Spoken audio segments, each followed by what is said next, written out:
안녕하세요. 저는 50대 후반의 여자입니다. 저에게 몇 년 전 아픔의 기억이 있었는데 지금은 깨끗하게 잘 마무리하고 행복하게 살고 있어요. 과거의 저를 생각해보면 왜 이렇게 미련했나 싶습니다. 역시 사람 일은 모르는 건가 봐요. 인과응보라는 말이 괜히 있는 게 아닌 것 같습니다. 이제부터 제 이야기를 시작할게요. 저는 남편과 30대 중반의 선자리에서 만났습니다.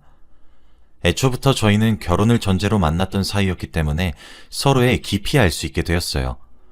첫 만남이긴 했지만 자신의 가정 환경과 재산의 정도까지 다 밝혔죠. 아버지가 주선해준 선자리여서 그 남자가 어떤 집안의 사람이고 무슨 직업을 가지고 있는지 알았어요. 하지만 무엇보다 성격이 정말로 자상하더라고요. 그 남자의 직업은 의사였는데 집안의 형편이 좋지 못해서 개인 병원은 차리지 못하고 있고 아직까지 다른 병원에서 월급을 받아가면서 일하고 있다고 해요. 그런데 저는 아버지가 사업을 하셔서 집안이 경제적으로 풍요로운 편이었기 때문에 아버지는 의사 사위감을 얻고 그 사람은 저와 결혼을 하여 개인 병원을 차린다는 조건 속에서 결혼을 진행하기로 한 것입니다.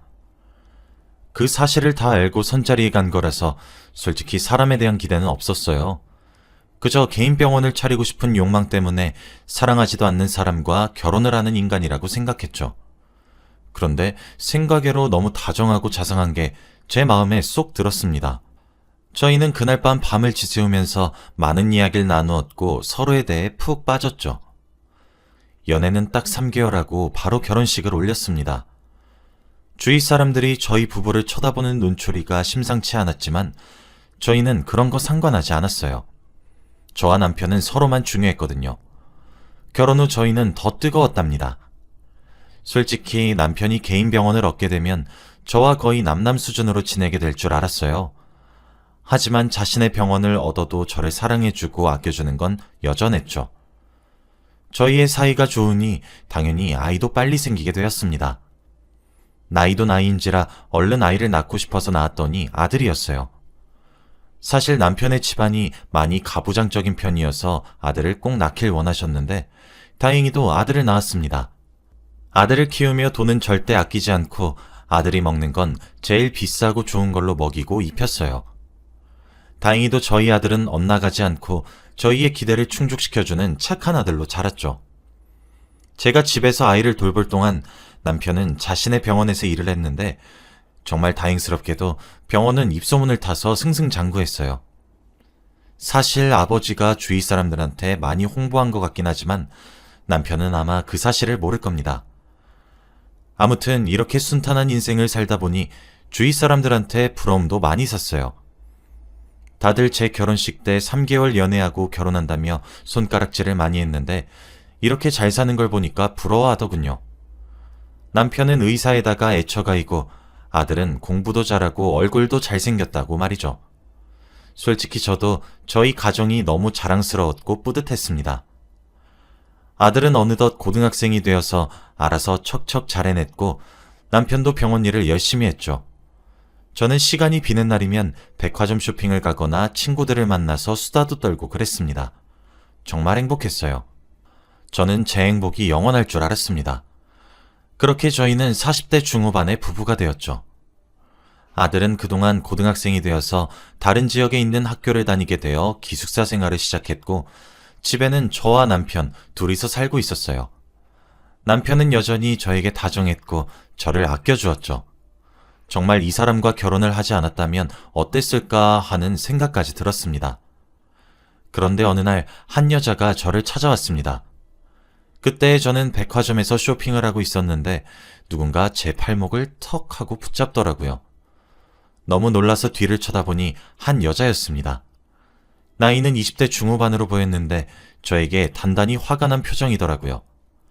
저는 소리를 지르며 당장 놓으라고 했지만 그 여자는 절대 놔주지 않았습니다. 그러면서 저에게 하는 말은 충격적이었어요. 저기요, 저 당신 남편 아이 임신했거든요? 그러니까 당신 남편 보고 제 연락 좀 보라고 하세요. 아이 키울 자신 없으면 양육비라도 보내라고 하라고요. 저는 너무 당황스러웠고 그 여자의 말을 전혀 믿지 않았습니다. 그저 사람을 잘못 봤거나 정신이 이상한 여자인 줄 알았거든요. 그 여자는 끝까지 제 팔목을 놓지 않았고 결국 제 비명소리에 경비가 나타나서 말려주었습니다. 피멍이 들 정도였어요. 그렇게 저는 기분이 한순간에 나빠졌고 집으로 가는 내내 그 일 때문에 화가 가라앉지 않았습니다. 집에 돌아가서 다시 팔목을 보니 멍이 들었더라고요. 그리고 그 여자가 한 말을 다시 되뇌어 보았습니다. 저는 전혀 믿지 않았죠. 저한테 매일같이 사랑한다고 애정 표현을 해주고 하루가 다르게 신혼부부 같은 생활을 하고 있는 저희 부부인데 그런 애처가 남편이 다른 여자와 바람이 났다뇨? 저는 그저 웃기고 당황스러웠습니다. 그리고 남편이 퇴근할 시간이 되어서 저녁 식사를 준비하고 있었죠. 얼마 뒤 남편이 집으로 돌아왔고 저는 남편에게 오늘 있었던 일을 다 말했습니다. 세상에 정신 나간 여자가 참 많다고 하면서 말이에요. 그러면서 장난으로 여보, 솔직히 그 여자가 한 말 사실 아니지? 내가 여보 어떤 사람인지 다 아는데 라고 하며 남편을 쓱 쳐다보니 그 남편의 동공이 흔들리는 것을 보고 말았습니다. 그리고 식은땀까지 흘리더라고요. 저는 이 사실을 남편에게 말하면 멍이 든 제 팔목을 잡고 많이 아프냐며 위로도 해주고 그 여자 욕을 하면서 노발대발할 것을 생각하고 말한 건데 제 예상과 다르게 남편은 너무나도 두려워 보였습니다. 저는 그때 조금 아차 싶었던 것 같아요. 몇십 년을 같이 살아온 남편인데 그날만큼은 낯설었습니다. 그리고 남편은 저녁밥을 한 숟가락도 먹지 않은 채 잠시 나갔다 오겠다며 집을 나갔어요. 몇십 분 뒤에 집에 돌아온 남편은 조금 안정을 취한 것 같더군요. 그리고 담배 냄새가 풍겼습니다. 원래 남편은 담배를 피지 않는데 스트레스를 받거나 생각할 일이 있으면 거의 한갑을 다 피워요. 그런데 오늘 딱 그런 것 같더라고요. 저는 그 순간 직감했습니다. 그 여자가 마냥 정신 나간 여자가 아닐 거라고 말이죠. 그리고 저는 그날 남편이 자는 동안 휴대폰을 몰래 보기로 했어요. 새벽에 남편의 휴대폰을 보는데 원래 잠금을 전혀 해놓지 않는 사람이 그날 휴대폰이 잠겨 있는 거예요. 왠지 모르게 촉이었고 저는 남편의 생일부터 통장 비밀번호까지 싹 다 쳤습니다. 그런데 결국 비밀번호는 제 생일이더라고요. 그때 왠지 모르게 내가 괜한 의심을 하는 건 아닌가? 하는 생각이 들었습니다. 아내의 생일을 자신의 휴대폰 비밀번호라는 사람이 몇 명 없잖아요. 아무튼 저는 당연히 남편의 휴대폰에 아무것도 없을 것을 예상하고 카톡이며 문자, 전화 등등 갤러리까지 다 봤습니다. 그런데 카톡에서 딱 한 명의 여자가 나오더라고요. 카톡 프로필 사진을 보니 낮에 백화점에서 봤던 그 여자였습니다. 정말 놀랐어요. 그리고 저는 그들의 카톡 내용을 다 읽었습니다. 자기 전에 둘이서 한 내용을 읽어보니 여자는 아이를 낳겠다고 하고 있고 남편은 아이를 지우라고 하더군요. 그런데 여자는 낳아서 나 혼자서라도 키울 거니까 양육비를 달라고 하고 있고요. 남편이 그 여자와 불륜을 저질렀다는 것이 사실이라는 것을 알고 저는 아무 말도 나오지 않았어요. 말문이 턱 막혔고 눈물만 났습니다. 어떻게 저밖에 모르던 애처가 남편이 이런 짓을 저지를 수 있는 거죠? 저는 옆에서 자고 있는 남편에게 들리지 않게 입을 막으면서 울었습니다. 그리고 몇십 분 후 조금 진정이 되었고 카톡 내용을 캡처해서 저에게 보냈죠. 당연히 보내는 적도 싹 삭제했고요. 그리고 다음 날까지 뜬 눈으로 밤을 지새웠어요. 밤새 내내 생각했습니다. 처음에는 슬프고 억울했는데 시간이 지날수록 화가 나더라고요. 그리고 남편에게 복수하고 싶었습니다. 아침에 해가 뜨자마자 저는 남편에게 이혼을 하자고 했어요. 불륜 사실을 다 알고 임신한 것까지 다 알게 되었으니 그만 끝내자고 했죠. 그리고 마지막으로 우리 집에서 해준 병원까지 다 내놓으라고 했습니다. 남편은 제 말을 듣고 갑자기 제 앞에 무릎을 꿇더라고요. 여보, 내가 정말 잘못했어. 정말 미안해. 사실 그날 술을 너무 많이 먹어서 실수한 거야.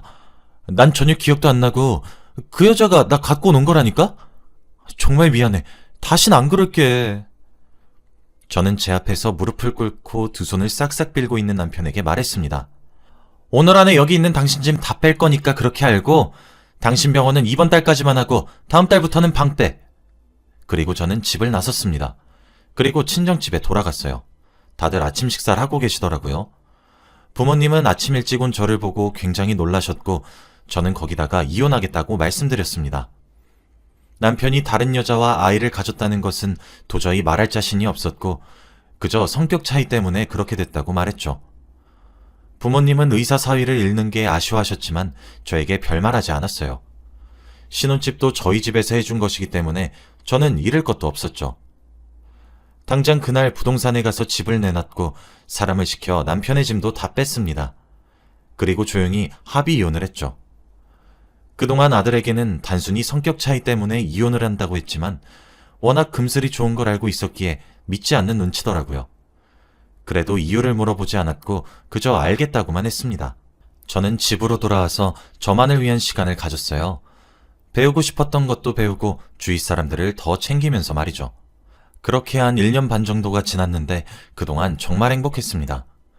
그 시간 동안 전 남편과 상간녀가 어떻게 지내고 있는지 알지 못했어요. 그리고 궁금하지도 않았고요. 평소와 같이 문화생활을 즐기고 집으로 돌아오는데 집 앞에 익숙한 사람이 서 있는 겁니다. 저는 딱 봐도 알 수 있었죠. 바로 전 남편이었습니다. 가끔씩 아들 문제로 문자랑 통화는 몇 번 해본 적 있지만 이렇게 얼굴을 맞대본 적은 없어요. 그런데 연락도 없이 이렇게 찾아오니까 너무 당황스러웠습니다. 저는 무시하고 집으로 들어가려고 했는데 갑자기 제 손목을 덥석 잡더니 잠깐 얘기 좀 하자고 하더라고요. 그런데 얼굴이 울상이었습니다. 금방이라도 울 것 같은 얼굴이었죠. 처음 보는 그 사람의 모습에 잠깐 마음이 흔들렸던 것 같습니다. 정말 저도 한심하죠. 아무튼 그렇게 조용한 술집으로 가서 이야기를 나누었어요. 같이 조용한 칵테일 바에 앉아서 허공만 바라본 채로 한 10분 있었던 것 같습니다.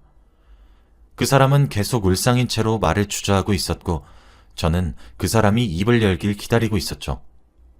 얼마 뒤 그 사람이 첫 마디를 꺼냈는데 정말 충격적이었습니다. 전 남편은 저에게 그 아이가 자기 아이가 아니라고 했거든요. 너무 놀라서 들고 있던 잔을 깨트릴 뻔했습니다. 그 사람의 말을 들어보니 상간녀가 임신했던 아이가 그 사람의 아이가 아니래요. 자신을 만나기 전에 만났던 남자의 아이라고 했습니다. 얼마 전 출산을 했는데 아이가 크면 클수록 자기랑 전혀 닮지 않아서 상간녀 몰래 친자 검사를 했더니 불일치로 떴다고 하더라고요. 그리고 노발대발하면서 싸웠는데 그 여자도 처음엔 몰랐다고 했다더군요. 왜 말 안 했냐고 전 남편이 물으니 그 상간녀가 하는 말은 가관이었다고 합니다. 전 남편이 의사인 것을 보고 접근했다고 하네요. 근데 이제 병원도 없고 월급도 적어서 이혼하자고 상간녀가 먼저 제안했다고 합니다. 저는 정말 놀랐어요. 그런데 한편으로는 조금 통쾌했습니다.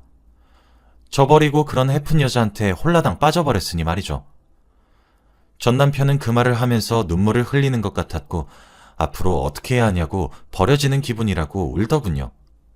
그러면서 저와 아들이 제일 먼저 생각이 났대요. 과거가 너무 그립다고 하면서요. 이제 정신을 차렸고 다시는 안 그러겠다고 하더라고요. 근데 저도 무슨 생각이었는지 술김에 다시 합치자고 했습니다. 지금 생각해봐도 정말 후회스러워요. 전 남편은 저를 안아주면서 자기 정말 바뀌었다고 다신 실수 안 하겠다고 말해주었습니다. 사실 저도 과거에 사랑받던 제가 그리웠던 것 같아요. 솔직히 혼자서 있을 때 뭐라도 하지 않으면 과거가 생각이 나서 일부러 바쁘게 살기도 했고 혼자 살면 외롭고 생각이 많아질 것 같아서 이 나이가 되도록 부모님과 함께 산 것도 있고요. 그리고 저는 다시 재혼을 했습니다. 병원도 다시 차려주었고 신혼집도 다시 구했죠. 그런데 예전처럼 행복하게는 못 살 줄 알았습니다. 단순히 쇼윈도 부부처럼 겉모습만 부부로 살 줄 알았죠. 그런데 남편은 거짓말처럼 과거의 그 모습 그대로 돌아왔습니다. 저를 아껴주는 애처가 남편 말이에요. 그러니까 왠지 다시 신혼생활을 하는 것 같고 기분이 좋더라고요. 그렇게 다시 행복해지는 줄 알았습니다. 아들도 저희의 재결합을 축하해줬고 부모님도 좋아하셨거든요. 그렇게 한 몇 달을 살고 있었습니다. 남편은 다시 개인 병원을 차리고 승승장구했고 저도 이번에는 밖에서 일을 시작했거든요. 아침에 잠깐 저녁에 잠깐 얼굴을 볼 수 있지만 행복했습니다. 그런데 어느 날 퇴근을 하고 집에 돌아왔는데 늘 있어야 하는 남편이 집에 없더라고요. 처음엔 단순히 야근을 하는 줄 알고 일찍 잠에 들었습니다. 연락을 해도 받질 않았거든요. 다음날 아침에 일어나니 남편이 집에 오는 적이 없는 겁니다. 너무 걱정돼서 남편이 갈 만한 곳은 다 가보고 병원에도 전화해봤지만 안 왔다고 하더라고요. 그래서 경찰서에 신고를 했더니 성인 실종은 단순 가출로 본다고 합니다. 어쩔 수 없이 혼자 힘으로 찾아야겠다는 생각에 흥신소에 찾아가서 연락을 했어요.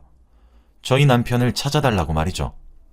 그런데 한 이틀 뒤 연락이 오더라고요. 남편을 찾았다고 합니다. 그런데 남편이 있었던 곳은 바로 헤어진 줄 알았던 그 상간녀의 집이었어요. 저는 흥신소 직원이 보내준 사진을 보고 기절하는 줄 알았습니다. 이미 끝난 사이인 줄 알았는데 그게 아니었나 봐요. 저만 착각하고 저만 행복했던 겁니다. 남편은 일부러 가출을 한 거였어요. 그 여자와 동거를 하기 위해서 말이죠. 병원에도 출근을 안 한 지 조금 됐다고 하더라고요. 정말 뒤통수를 세게 맞았습니다. 그리고 저는 그날부로 굳세게 마음을 다잡았어요. 그 사람을 다시 받아준 제가 너무 멍청했고 이제는 제대로 된 복수를 하겠다고 말이죠. 그리고 문자를 보냈습니다. 그 상간녀 다시 만나는 거 아니까 이혼하자고 말이죠. 그런데 며칠 동안 연락 한 통 없었던 남편이 연락 오더라고요. 기다리고 있었다고 말이죠. 정말 어이가 없었습니다. 어떻게 그렇게 뻔뻔할 수가 있는 거죠? 저는 흥신소 직원에게 증거를 구해달라고 했어요. 액수는 상관없다고 말이죠. 다행히도 며칠 지나지 않아 통장 거래 내역에다가 사진까지 전부 다 증거로 구해주시더라고요. 저는 그날 바로 법원에 가서 상간녀 소송과 이혼을 진행했습니다.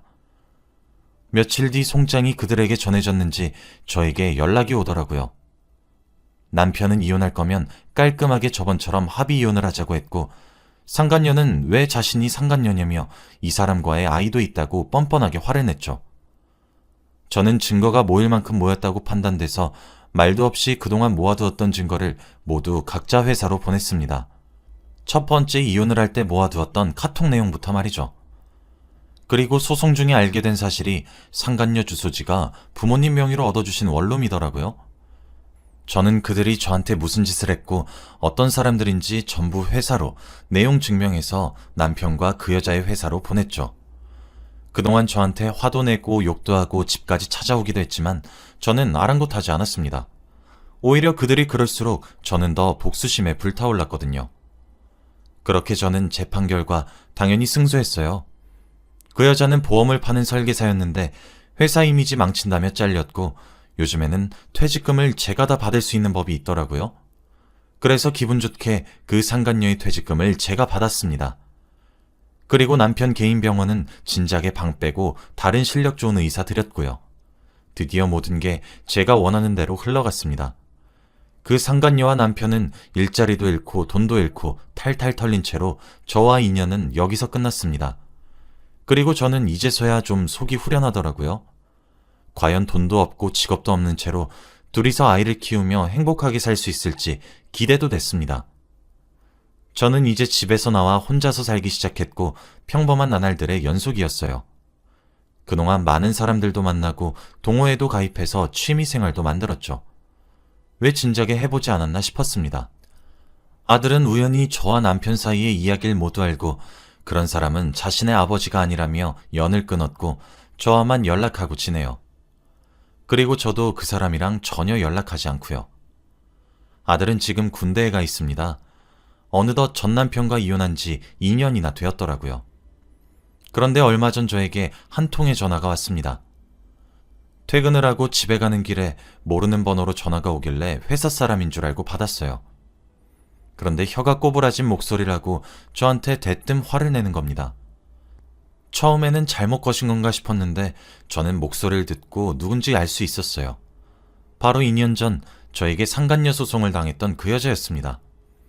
2년 동안 단 한 번도 본 적 없어서 거의 잊고 지내었었는데 목소리를 오랜만에 들으니까 기분이 묘하더라고요. 그런데 그 여자가 하는 말을 듣고 굉장히 놀랐습니다. 야, 너 이 사람이랑 살면서 어떻게 버텼어? 나 미치겠어. 어떡하냐고. 이 사람 엄마가 나 죽일 셈이야.